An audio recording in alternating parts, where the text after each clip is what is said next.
자, 5번 이어서 볼게요. 자, 5번에 보시면요. 지금 장애 유아가 2명이 나오는데 둘 다 지체장애 유아와 관련된 부분이죠. 그래서 지체장애와 관련된 문제가 나올 수 있겠구나 하고 보시면, 그런데 이제 민정이 같은 경우에 지체장애이긴 하지만 지체장애만 있는 거 아니고 대뇌피질 시각장애가 같이 있죠.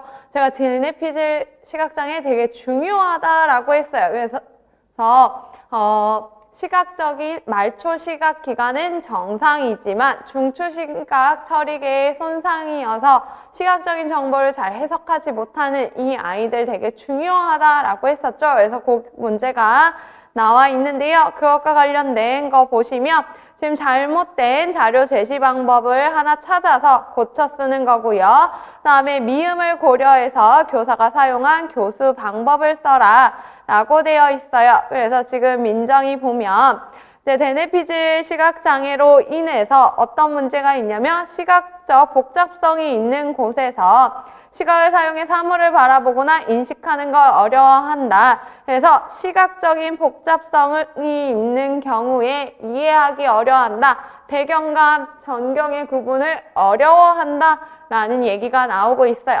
그래서 시각적 복잡성을 파악하기가 어려운 이러한 대뇌피질 아이들에게는 어떻게 해줘야 된다 했어요? 시각적인 복잡성을 줄여줘야 된다. 단순화시켜야 한다라고 했었죠. 그래서 그러한 부분을 도와주기 위해서 할 수 있는 방안 보시면 일단 노란색 사물 제시하는 거 괜찮은 방법이죠. 그때 대뇌피질 시각장애 아이들은 빨간색과 노란색 더 잘 인식한다 그랬어요. 그래서 빨간색과 노란색 선호하고 더 주의 집중 잘하기 때문에 노란색 사물로 제시해 줄 수 있고요. 그 다음에 책상 주변에 검은색 칸막이를 설치해주면 여기 검은색으로 막아놓으면 배경으로 들어오는 것들을 줄일 수 있겠죠. 그래서 복잡성이 감소되어서 맞는 설명이고요. 그 다음에 복잡한 패턴의 자료 같은 경우에는 어떻게 해줘야 되나요? 얘를 어차피 순차적으로 제시해 줘봤자 복잡한 패턴은 계속 제시되는 거죠. 그래서 얘는 복잡성을 잘 인식하지 못하기 때문에 이 자료를 해석하기가 어려울 거예요. 그래서 순차적으로 제시해 주는 게 아니라 얘를 단순화시켜 주어야 된다. 복잡성을 낮추어 주어야 한다. 라고 고쳐주셔야 돼요. 그래서 디귿이 틀린 거고요. 그 다음에 사물을 제시할 때는 한 개씩 순차적으로 제시해서 주의 집중을 잘 할 수 있도록 해주어야 됩니다. 그래서 틀린 거 디귿 보시면 되고요. 그리고 이 아이 같은 경우에 이제 또 계속해서 보자면 얘는 피질 시각장애이기 때문에 빛에 대한 끌림이 있다 그랬어요. 그래서 어떠한 자료를 주고 거기에 집중하게 하기 위해서는 라이트 테이블, 손전등 이런 거 활용할 수 있다라고 했었죠. 그래서 빛에 대한 끌림을 이렇게 활용해 볼 수 있고요. 또 어떤 특징이 있었나요? 피질 시각장애. 움직임에 대한 끌림이 있다 그랬어요. 그래서 고정적인 자료보다는 좀 시각 자료는 움직이면서 주는 것이 좋다라고 했고요. 그 다음에 얘네 시야 문제가 있었죠. 특정 시야를 선호했어요. 어디? 주변 시야. 그래서 자료를 제시할 때 정면에 제시하기보다는 측면 쪽에 제시해 주는 게 좋고요. 그리고 이 아이 하측 시야 잘 안 보인다 그랬어요. 인식하기 어렵다 그랬어요. 그래서 세워줘야 된다 했죠. 그래서 좌측이나 우측에 이렇게 자료를 세워주는 형태로 제시해주자라고 했었습니다.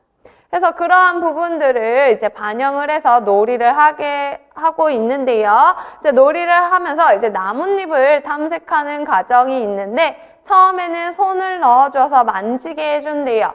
촉각을 가지고 하는 거죠. 그 다음에는 소리에 대해서 해주고 있어요. 청각에 대해서 얘기하고 있고요.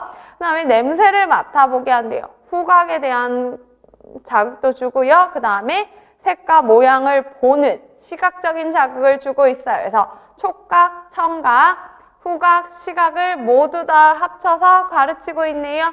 다감각 교수법이라고 볼 수 있어요. 그래서 시각 중복장애 학생들 같은 경우에는 시각에도 문제가 있지만 다른 감각에도 어려움이 있을 수 있기 때문에 가능한 한 많은 감각을 활용하자 라고 해서 이제 다감각 교수법을 적용하고 있는 거고요. 그런데 대뇌피질 시각장애 학생들한테는 다감각 교수법 할 때 유의사항이 하나 더 있어요. 어떤 게 있냐면요. 감각을 한꺼번에 다 제공하지 않아요. 순차적으로 제공을 한다라는 것도 좀 기억해 주세요. 감각 통합하는데도 어려움이 있을 수 있기 때문에 지금 B처럼 처음에 이제 촉각, 그 다음에 청각, 그리고 후각, 시각 이런 식으로 감각들을 추가하면서 그러니까 순차적으로 제시해 준다라는 것도 같이 기억을 해주시면 되겠습니다. 그래서 1번 소문항에서는 이제 복잡한 패턴의 학습 자료는 수정해서 복잡성 낮추어줘야 되고요. 그 다음에 다양한 감각을 활용하는 다감각 교수법을 통해서 시각 중복장애 학생들이 학습을 잘 할 수 있게 해줘야 돼요. 그 다음에 이제 계속해서 보자면 나의 C를 고려해서 밑줄 친 비읍을 사용할 때 장점과 유의점을 쓰래요. 자, 그래서 은지와 관련된 건데요. 나는 지금 C 봤더니 은지는 근육에 힘이 없대요. 그래서 엄마가 안고 있거나 누운 자세로 생활한대요. 지금 앉은 자세 유지가 불가능한 거죠. 근육의 저긴장으로 인해서 앉은 자세가 불가능해서 엄마가 앉거나 아니면 아예 누운 자세로 생활하고 있는데 그것과 관련해서 피더시트를 사용해 볼 거래요. 자, 피더시트 뭐였나요? 앉기 자세 보조기기였죠. 자, 앉기 자세 보조기기인 거 피더시트 했을 때 모를까봐 여기 그림도 친절하게 되어 있어요. 지금 은지가 앉아있는 요게 피더시트예요. 앉기 자세 보조기기거든요. 이거 사용할 때 장점 무엇일까요? C를 고려하라 라고 하니까 근 긴장도가 낮은 유아의 앉기 자세를 유지할 수 있다 라는 거 장점이겠죠. 그래서 근 긴장도가 낮은 아이가 지금 앉기가 안 되는데 피더시트를 통해서 앉기 자세를 유지할 수 있게 하는 거 장점이고요. 그리고 여기에서 조금 더 나아가서 답을 쓰셔도 돼요. 앉기 자세를 유지할 수 있으니까 참여도, 독립성, 상호작용 이런 것들이 증가한다 라는 것도 쓰셔도 되겠습니다. 대신 바른 앉기 자세를 유지할 수 있다 에서부터 시작되어야 된다라는 거 기억해 주시고요. 그 다음에 이러한 피더시트 사용할 때 우리 유의해야 될 사항 무엇인가요?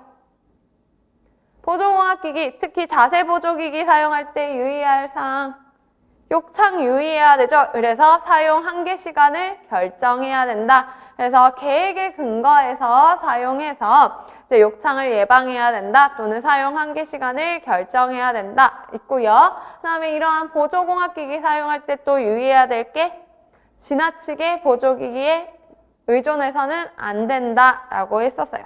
그래서 그러한 부분들을 다 써주시면 되고요. 그래서 욕창과 관련된 거 쓰셔도 되고 아니면 우리 보조기기 사용할 때 너무 의존하지 않아야 된다. 그 부분으로 작성을 해주셔도 되겠습니다. 그래서 이렇게 해서 지금 5번 문제 풀어보았고요. 6번으로 넘어가 보도록 할게요. 자, 6번 역시 지체장애 유아 민우가 나오고요. 그 다음에 발달지체 유아도 같이 나오네요. 그래서 지체장애와 관련된 문제가 나올 수도 있고요. 아니면 이 지체장애와 관련돼서 다른 거랑 연결할 수도 있겠죠. 그랬을 때 우리는 1번 소문항에 2번 볼 건데요. 여기 보시면 샌달과 슈와츠가 제시한 교수적 수정 전략이 나오는데요. 샌달이 제시한 교수적 수정은 유아특수 선생님들이 보시면 되고 우리는 유아특수의 문제로 제가 답을 써오긴 했지만 그냥 교수적 수정으로 보도록 할게요. 자, 교수적 수정 전략이 무엇인가? 디귿을 지금 보시면 지금 가 같은 경우에는 박 던지는 놀이 하고 있는데요. 박에 그 콩주머니 던져서 터트리기 활동을 하고 있는데요. 지금 그 활동하고 나서 나에서 그 활동에 대해서 평가를 하는데 박이 잘 안 터트려졌대요.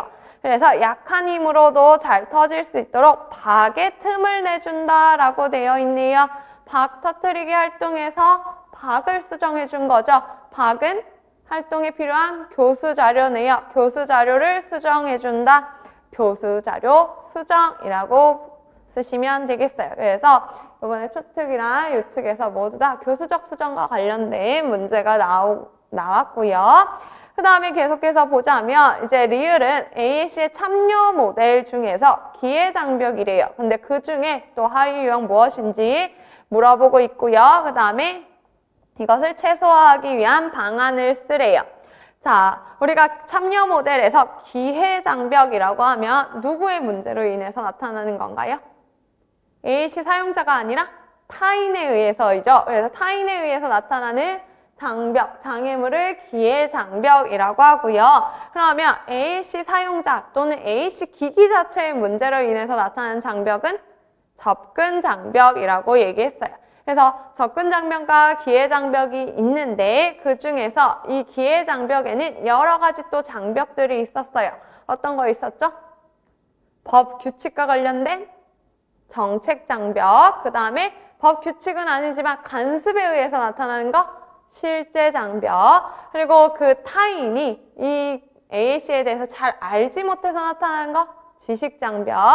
지식은 알고 있지만 실제로 사용하는 데 있어서 문제가 있어서 나타나는 거 기술장벽. AAC에 대해서 부정적인 태도를 가지고 있어서 나타나는 거 태도장벽이었어요. 그 중에서 리을은 뭘까요? 몰라서 그런 것 같아요 라고 얘기하죠. 모른다, 정보가 없다 그러면 지식장벽이 되겠네요.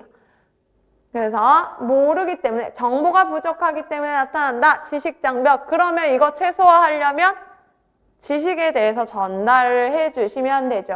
그래서 저는 예시로 장애인의 교육을 가지고 오긴 했는데 앞에는 뭐든 상관없어요. 정보를 제공한다라는 말이 들어가면 됩니다. 그래서 지식장벽은 정보가 부족해서, 지식이 부족해서 나타나는 거기 때문에 정보를 제공하고 설명하고 이러한 말이 들어가면 되겠어요. 그 다음에 이제 3번 같은 경우에는 특가정 중에서도 초등과 유아와 관련된 부분이니까 보지 말고요. 우리 그냥 계속 요 제시문 조금만 더 볼게요.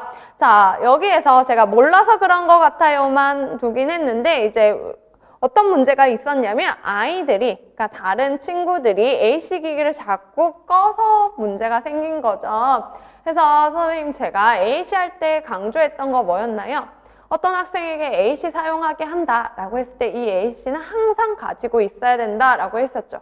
우리 말하고 싶은 때가 언젠지 우리가 예상할 수 없어요. 그래서 항상 들고 다녀야 된다. 그래서 여기서 보면 지난번에 급식실 갈 때 저도 AC 기기를 깜빡 두고 갔다라고 하죠. 그럼 얘는 급식실에서 말을 못하는 거예요. 그래서 항상 AC는 들고 다녀야 된다.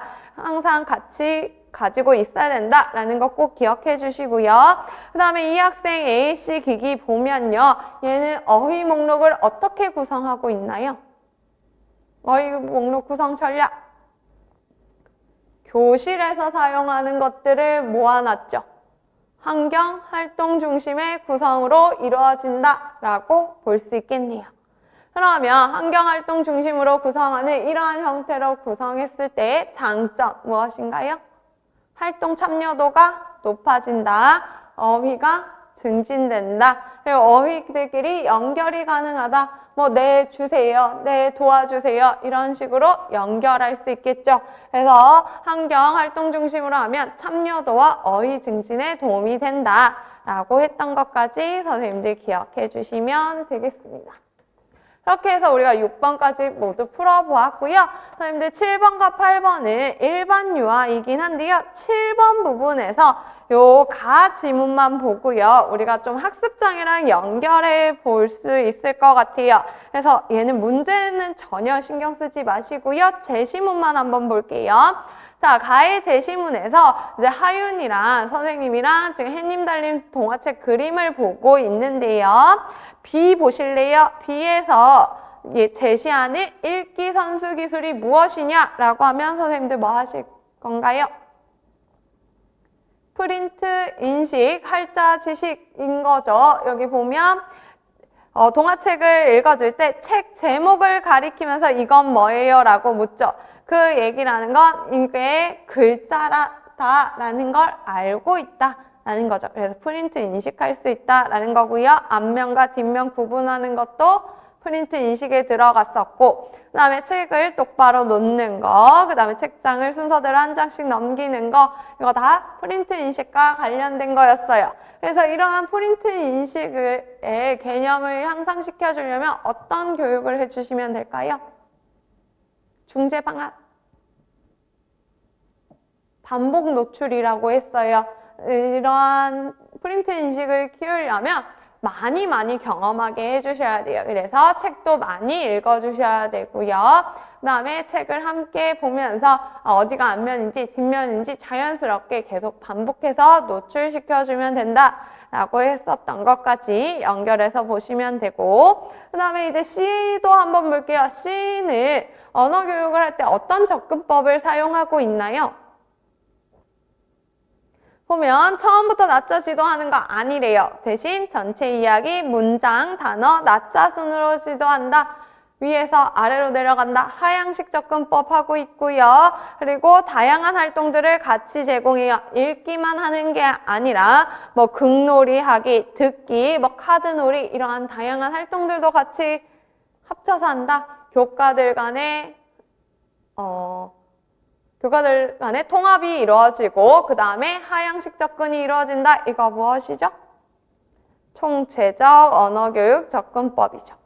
그래서 문제와는 상관없지만 이걸 학습장애 측면에서 보자면 B는 읽기 선수 기술 중에 프린트 인식과 관련된 거고요. 그 다음에 C는 총체적 언어교육 접근법과 관련된 내용이다 라고 정리해 볼 수 있겠네요. 그래서 문제랑은 상관없어도 이렇게 제시문에서 나오면 좀 정리를 해 두시고 가시면 좋을 것 같습니다. 그럼 이제 교육과정 B로 한번 넘어가 보도록 할게요. 자, 교육과정 B에서 보시면 이제 엄마랑 특수교사가 나눈 대화가 나오고요. 반석적 저널이 나와요. 그러면서 지금 문제에서는 기억의 핵심적인 특성 3가지를 쓰래요. 자, 정우가 주의력 결핍 가행행동 장애라고 진단을 받았대요. 주의력 결핍 가행행동 장애의 핵심적인 특성 3가지 무엇인가요? 부주의, 가행행동, 충동성이죠. 요 3가지 써주시면 돼요. 그러면 우리 주의력 결핍 가행행동 장애 나왔으니까 얘 DSM-5 진단 기준 가지고 한 번만 더 정리해 볼게요. 해설지는 25쪽이고요. 자, 주의력 결핍 가행행동 장애에서 우리가 DSM에서 얘기하는 건 부주의랑 그 다음에 가행행동 충동성을 같이 합쳐서 이야기하고 있긴 해요. 그렇지만 3가지 핵심적인 특성 하면 부주의, 가행행동, 충동성 얘기하시면 되고요. 부주의는 어떤 것들이 들어가 있었나요? 부주의에서는 주의를 기울이지 못하는 게 일단 부주의죠. 그래서 중요한 부분에 주의를 기울이지 못해서 실수가 많이 있는 거, 이 부분이 있고요. 그 다음에 주의 집중과 관련된 거기 때문에 지속적인 주의 집중에 어려움이 있는 거. 그럼 주의 집중을 잘 하지 못한다. 대화할 때도 다른 사람의 말을 경청하지 않는 것처럼 보인다 라고 하는 거고요. 주의 집중 잘 못하니까 누가 지시했을 때 지시 따르기 당연히 어렵겠죠. 지시 따르기 어렵다. 그 다음에 주의력이 떨어지기 때문에 내가 해야 되는 활동, 과제를 조직하는 것을 어려워한다 라는 것도 특징에 들어갑니다. 그리고 주의 집중이 길어지면 싫어해요. 그래서 주의 집중을 길게 해야 되는 걸 하지 않으려고 하는 그러한 부분이 보이고요. 그 다음에 우리가 부주의하다라고 하면 물건 잃어버리기 많이 얘기하죠. 그래서 물건들 분실하는 거, 그리고 일상생활에서 잘 잊어먹는 거, 까먹는 거 이런 것들이 들어가게 됩니다. 그리고 주의 집중이 어렵기 때문에 쉽게 산만해지는 그러한 부분도 보이죠. 그 다음에 이제 가행행동과 충동성 같은 경우에는 행동과 관련된 거다라고 얘기했어요. 그래서 흔히 이제 손발 가만히 두지 못하거나 몸 움직이거나 그러니까 가만히 앉아 있는 거 잘 못한다. 그래서 가만히 앉아 있는 거 못하니까 갑자기 자리를 뜨는 그러한 형태가 나타나고요. 그 다음에 얘는 막 지나치게 움직이는 모습을 보여요. 지나치게 뛰어다닌다거나 기어오른다거나 이러한 것이 나타나고요. 그 다음에 조용히 한 놀이 같은 거 당연히 하기 어렵겠죠. 그리고 뭔가 쫓기는 듯이 행동하는 그러한 형태가 나타나고요. 말할 때도 너무 수다스럽게 말하는 그러한 형태가 나타나요. 그리고 가장 많이 나타나는 거 질문 안 끝났는데 대답하는 그러한 형태가 나타나고 차례 기다리기 당연히 못하겠죠. 그래서 질문이 끝나기 전에 대답하는 그러한 형태도 나타나요. 그리고 다른 사람의 행동에 대해서 자꾸 간섭하는 그러한 형태가 나타나는 것이 특징이에요. 그래서 부주의와 가행행동 및 충동성이 있는데요. 이것을 가지고 우리가 주의력 결핍 가행행동 장애라고 한다면 부주의에서 몇 가지? 6가지 이상이 나타나야 되고 이게 6개월 지속돼야 되고요. 가행행동 및 충동성에서도 6가지 그리고 6개월 이상 지속되어야 되죠. 그런데 둘 다 꼭 할 필요는 없다라고 했어요. 충족할 필요는 없다 했어요. 가행행동 및 충동성에서는 안 되지만 부주의만 충족한다라고 하면 부주의 우세형이라고 얘기를 하는 거고요. 가행행동 및 충동성에서만 충족한다 하면 가행행동 및 충동성 우세형이라고 해요. 그런데 이게 둘 다 충족하게 되면 우리가 혼합형이라고 하고요. 이러한 증상들은 몇 세 이전에 나타나나요? 만 12세 이전에 나타나요. 그래서 지금 문제에서도 5세인 이 아이가 ADHD 진단받았고요. 그리고 이러한 증상들은 2가지 이상의 장면에서 나타나야 된다라고 했었죠. 그 부분을 선생님들 꼭 기억을 해 주셔야 되겠어요. 그리고 이제 선생님들은 청소년도 가르치니까 청소년 같은 경우에 증상 몇 가지여야 돼요? 5가지라는 거 선생님들 기억해 주시면 되겠습니다. 그래서 ADHD 여기에서 나왔으니까 선생님들한테는 이렇게 쉽게 물어보진 않을 거고요. ADHD DSM-5에서 얘기하는 구체적인 진단 기준들 위주로 물어보겠죠. 그리고 ADHD 아이들이 있다. 그러면 이 아이들도 실행 기능의 결함이죠. 그래서 실행 기능과 연결해서도 나올 수 있을 것 같습니다.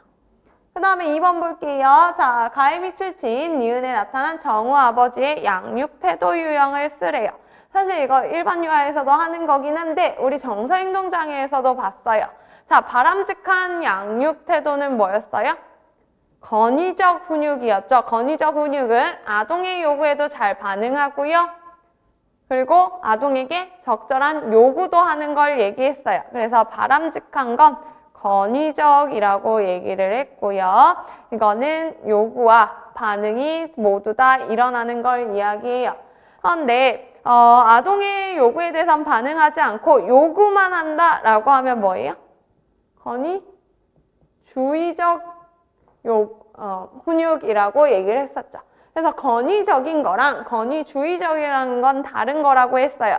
그래서 건의주의적 훈육 같은 경우에는 아동에 대해서는 반응하지 않고 요구만 하는 그러한 형태를 나타내고요. 그러면 반응만 한다라고 하면 뭐예요?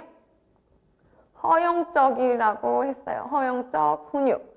허용적 훈육이라고 하면 뭔가 좋은 말 같지만 이거는 요구하지 않고 모든 걸 다 허용한다라는 것이어서 문제가 될 수 있다 했고요. 그다음에 둘 다 하지 않는 건 무관심 훈육이라고 했었습니다.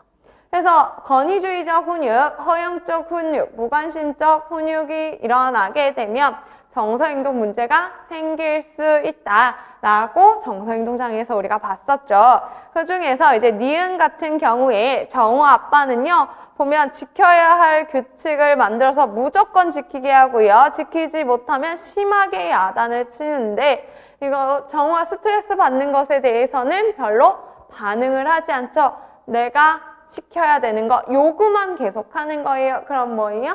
건의주의적 훈육이다 라고 볼 수 있겠네요.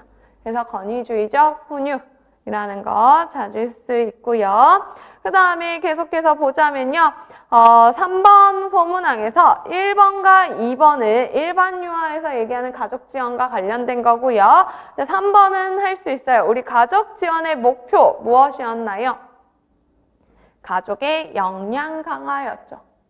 그래서 나의 사례 같이 보긴 할 거지만 나의 사례를 보지 않더라도 우리 가족 지원의 목표라고 했을 때는 가족 역량 강화다 라고 보시면 돼요. 그래서 나 지금 보시면요.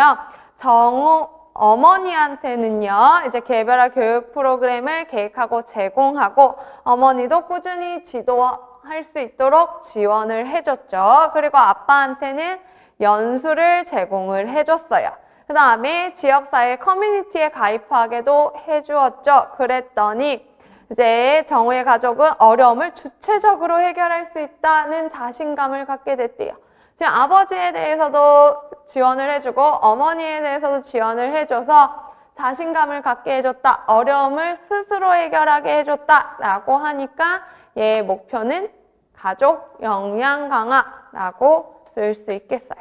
그래서 우리가 가족 지원 나오면요. 다른 거 선생님들 다 까먹으시더라도 다 기억하시면 좋겠지만 다 까먹으시더라도 지원 목표라고 했을 때는 역량 강화, 가족들이 스스로 문제를 해결할 수 있게 해주는 거구나 라는 건 꼭 기억을 해주시면 좋을 것 같습니다. 그래서 가족 지원 같은 경우에 거의 유특에서 나오는 거여서 선생님들 잘 안 보시지만 요번에 초특 보셨죠? 유특에서만 나오는 거다 라고 했던 거 나왔죠? 그래서 중특에서도 가족 지원 목표 정도는 꼭 기억을 해주시고 넘어가도록 할게요. 자, 2번 보시면요. 자, 2번에서는 이제 반성적 저널이 나오고요. 1번에서는 소문항 1번에서는 기능평가 방법을 물어보고 있고 2번도 같이 바로 볼게요.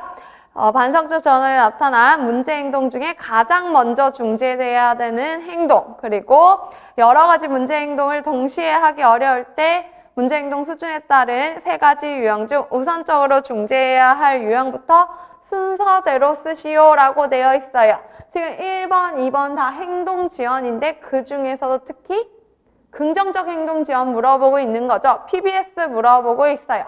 우리 PBS 단계 얘기해 볼까요? 처음에 문제 행동을 찾아내서 조작적 정의하고 우선순위예요.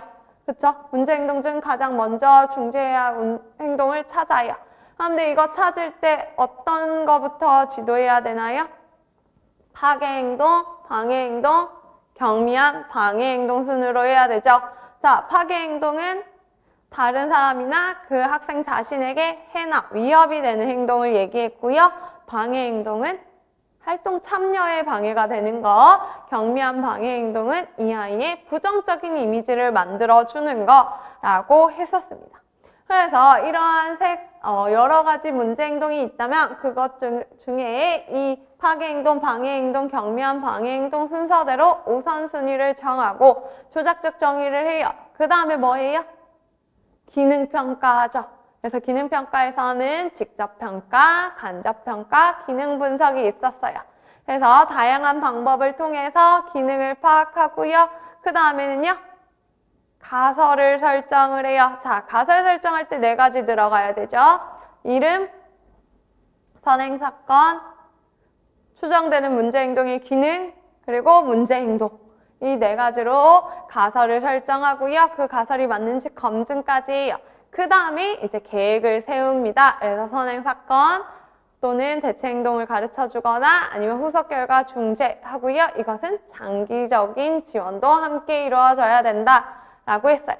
그런데 문제행동 중에 만약에 파괴행동이에요. 그래서 내가 중재를 하는 과정에서 또 문제행동이 바로 안 없어지고 나타날 수 있어요. 그럴 때 우리가 또 해야 되는 거 위기관리 계획을 실행을 해야 되죠. 그거 같이 연결하시고요. 그 다음에 이제 문제 행동에 대해서 중재하고 나면 평가까지 해야 된다라는 걸로 순서 기억하시면 되겠어요. 그럼 지금 여기에선 PBS 이야기하고 있네요. 그러면 요거와 관련해서 보도록 할게요. 자, 보면 동호는 4세 지적장애 학생이고요. 얘는 행동이 여러 가지 문제 행동이 있나 봐요. 그래서 새로운 환경에 적응하기 위해 보이는 모습일 수도 있기 때문에 이제 잘 관찰해보자 라고 하면서 첫 번째는 문제 행동이 최근 친구뿐만 아니라 선생님을 때리는 행동이 나타났대요. 그래서 이 행동의 기능을 파악하기 위해서 동기평가 척도라는 걸 했대요.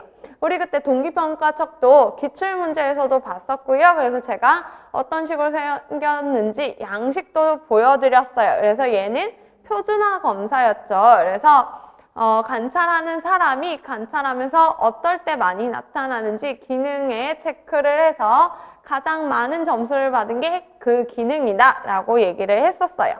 그래서 이 동기평가 척도를 통해서 관심 끌기라는 걸 찾아냈고요. 그 다음에 어머니와의 면담을 통해서 기능도 파악한다, 아니면 문제 행동의 원인을 파악한다 라고 하고 있는데, 여기 보시면 동기평가 척도는 어머니가 실시했고요. 면담도 어머니랑 같이 했어요. 그러면 얘는 아동의 행동을 교사가 직접 관찰한 게 아니라 간접적으로 정보를 얻은 거죠. 그래서 기능평가 방법은 간접평가라고 보시면 되겠고요. 그래서 이러한 것을 통해서 기능과 그리고 애착 형성에 문제가 있었다라는 걸 알게 되어서 동호가 평소에 좋아하는 감촉이 부드러운 인형을 준비해서 가끔씩 끌어안을 수 있도록 지원을 한다라고 하고 있어요. 자, 얘는 문제 행동이 일어나기 전에 하는 거죠. 예방적 접근이라고 볼 수 있고요. 이것만 가지고는 우리가 비수반적 강화라고는 할 수 없어요. 왜요? 미리 설정된 간격마다 주는 게 아니죠. 그래서 그냥 이것만 가지고는 예방적 접근이라고 할 수 있고요. 만약에 비수반적 강화라고 한다면 어떻게 해야 돼요? 일단 인형 앉는 거는 별로 중요하지 않죠. 왜냐하면 문제 행동을 유지하던 강아지를 미리 정해놓은 간격마다 주는 거니까 관심 끌기와 관련해서 교사가 관심을 제공해 주는데 그것을 간격에 맞춰서 제공한다라고 보시면 돼요. 그래서 얘는 그냥 예방적으로 해주기 위한 방법이다라고 보시면 되고, 얘랑 비교해서 비수반적 강화는 관심 끌기와 관련된 강화를 일정한 간격마다 제공하는 거라고 보시면 되겠어요. 그 다음에 이제 다음 문제 행동은 친구의 반찬을 손으로 집어 먹는데요. 그래서 보니까 친구의 감자튀김을 뺏어 먹었는데 이 행동을 제지했더니 큰 소리로 울었대요. 그래서 다음에는 더 먹고 싶은 반찬이 나오면 더 주세요라고 말하도록 가르친대요. 이거 무슨 중지예요? 대체행동 교수 또는 우리 대체행동 중에 의사소통 기능을 가지고 있으면 기능적 의사소통 훈련이라고 얘기할 수 있겠네요. 자, 그러면 기능적 의사소통 훈련, 대체행동 교수 또는 대체행동 차별 강화 이 세 가지 할 때 다 생각해야 되는 거, 반응, 효율성, 반응, 인식성, 반응, 수용성 고려해야 된다라고 했었죠. 그 다음에 세 번째 문제 행동은요. 대집단 활동 시간에 의자에 기대어 앉아서 몸을 이렇게 앞뒤로 흔드는 행동을 한대요. 그래서 이것을 하는 걸 좀 예방하기 위해서 활동에 흥미를 가질 수 있는 방법들을 생각해 본다. 예방적인 접근하고 있다라고 볼 수 있어요. 그러면 이 지금 세 가지의 문제 행동이 나왔는데 이 중에서 가장 먼저 중지해야 되는 거 파괴 행동 찾으시면 되죠. 무엇인가요? 친구와 선생님을 때리는 행동이 가장 파괴적인 행동이어서 요거 먼저 지도해야 된다라고 볼 수 있겠네요. 그 다음에 3번에 가서요. 자기결정 행동의 구성 요소 중에 B가 무엇인지 쓰고요. 그 다음에 심리적인 특성을 쓰래요. 동호 지금 지적장애이고 심리적인 특성 쓰라고 하니까 지적장애의 심리적인 특성으로 보시면 되고요. 그 다음에 자기결정 행동의 구성 요소 행동이라고 제시되어 있네요. 관찰 가능한 행동으로 해야 되죠. 그래서 특성이 아니라 행동 중에 찾아주셔야 돼요. 그랬을 때 지금 보시면요. B 같은 경우에 보니까 주원이와 함께 레고 놀이를 하고 있어요. 그런데 주원이가 공룡이랑 집 만들러 가는 것 중에 고르라고 하니까 집이라고 대답을 했고요. 모양 자르기 활동과 퍼즐 맞추기 중에 뭐 하고 싶은지 물어봤더니 모양 자른다라고 하고 있죠. 지금 동호 같은 경우에 두 가지 중에 하나를 선택하고 있어요. 그런데 이 선택의 기반이 되는 게 뭐예요? 내가 좋아하는 거, 선호도를 바탕으로 놀이를 선택하고 있죠. 그럼 선호도에 따른 선택이니까 선택하기라고 해주셔야 되죠. 만약에 선호도가 아니라 뭔가 문제 해결을 위해서 뭐가 더 효율적인지 그리고 내가 할 수 있는 게 있는지 이런 것을 가지고 선택을 한다면 의사결정이라고 얘기를 했었고요. 그리고 지금은 행동을 물어봐서 선택하기지만 만약에 자기결정 특성을 써라 라고 한다면 자율성으로 써주셔야 되죠. 그래서 문제 보실 때 행동이냐 특성이냐 꼭 보셔야 되고요. 그 다음에 계속해서 보자면요. C 같은 경우에 이제 우유 도우미 누가 할 건지 물어봤는데 이제 주원이를 손으로 가르치자 동호도 주원이라고 얘기했다라고 하고요. 이건 별로 중요하지 않아요. 요 뒷문장이 중요하죠. 자, 학습된 무기력을 가지고 있는 동호는 자신이 도우미를 할 수 있음에도 불구하고 자신의 능력을 믿지 못해서 교사나 친구에게 의존한다. 줄 이만큼 그었지만 요것만 보셔도 되죠. 교사나 친구에게 의존한다. 나 스스로 하는 게 아니라 다른 사람에게 의존하는 거 외부 지향성이라고 얘기했어요. 그리고 C에서만 얘기하는 게 아니라 그 뒷문장에도 또 있죠. 주원이에게 의존하려는 특성. 그래서 타인에게 의존해서 문제를 해결하려고 하니까 외부 지향성이라고 보시면 되고요. 그런데 지적장애 학생들은 이러한 외부 지향성도 있지만 뭐도 있어요? 학습된 무기력도 있죠. 학습된 무기력은 자꾸 실패를 하다 보니까 나는 못할 거야 라고 생각하는 거라고 했어요. 그래서 얘네한테는 성공 경험을 많이 할 수 있도록 해주고요. 성공에 강화해주고 그리고 실패를 처리할 수 있는 능력도 가르쳐 주어야 한다 했어요. 실패도 모든 게 망한 게 아니라 이것을 다시 고쳐나갈 수 있다라는 걸 알려주어야 한다라고 했던 것도 기억해 주시고요. 그 다음에 학습된 무기력, 외부 지향성 말고 또 하나가 더 있었어요. 외적 통제소 있었죠? 외적 통제소는 뭐예요? 어떤 결과의 원인이 다 밖에 있다라는 거죠. 그러니까 내가 뭘 잘못해서 아니면 내가 잘해서 이러한 결과가 나타나는 게 아니라 다른 사람에 의해서 환경에 의해서 이러한 것이 나타났다라고 생각하는 거 외적 통제소. 그래서 선생님들 외부 지향성이랑 외적 통제소 잘 구분하셔야 돼요. 외적 통제소는 원인이 어디에 있는지 그러니까 탓하는 거예요. 남 탓, 환경 탓하는 게 외적 통제소. 이거는 성공에 대해서도 똑같고요. 외부 지향성은 다른 사람에게 의존하는 거예요. 내가 스스로 하려고 하는 게 아니라 다른 사람이 다 해주길 바라는 거. 외부 지향성이라고 구분해서 보시면 되겠습니다. 자, 그래서 2번까지 봤고요. 3번으로 넘어가 보도록 할게요. 자, 3번 보시면요. 자폐성 장애 유아 승호의 통합학급 놀이 장면이 나오고요. 그 다음에 이제 대화 내용이 나오고 있는데 그냥 이렇게 쭉 훑어봐도 아 뭔가 관찰 기록이 또 나오는구나 라는 걸 나타낼 수 있고요. 사실 선생님들 이거 소문학 넘어가기 전에 요 그림만 보고 요 표만 보고도 무슨 관찰 기록인지 아셔야 돼요. 뭐예요? 산점도죠. 왜요? 보면 지금 표적 행동, 손가락을 튕기는 행동, 이 행동에 대해서 월화수목 금요일 그리고 시간별로 얼마나 나타나는지를 표시하고 있죠. 그래서 가장 많이 나타난 시간이 무엇인지 알 수 있게 해주고 있기 때문에 산점도라고 볼 수 있어요. 그래서 문제에서도 보시면요. 관찰 기록 방법을 사용하는 목적을 써라. 그리고 니은이 잘못된 이유를 써라 라고 하고 있죠. 우리 지금 산점도라는 거 찾아냈죠. 그럼 산점도의 목적 무엇인가요? 문제 행동이 또는 표적 행동이 가장 많이 발생하는 장소와 시간대를 파악하는 걸 목적으로 하죠. 그래서 가장 많이 나타나는 시간대, 가장 많이 나타나는 장소 파악이라고 써주시면 되고요. 그래서 봤더니 그림책 읽을 때 가장 많이 나타난대요. 지금 그렇죠. 그림책 읽을 때 가장 많이 나타나요. 그걸 알았더니 이제 선교사가 뭐 한대요? 바로 중재를 시작한대요. 산점도 하고 나서 바로 중재 시작할 수 없다 그랬어요. 왜요? 얘는 가장 많이 나타나는 시간대는 알려주지만 구체적인 정보는 알려주지 못하기 때문에 추가적인 관찰이 필요하다. 추가적인 정보 수집이 필요하다라고 했었죠.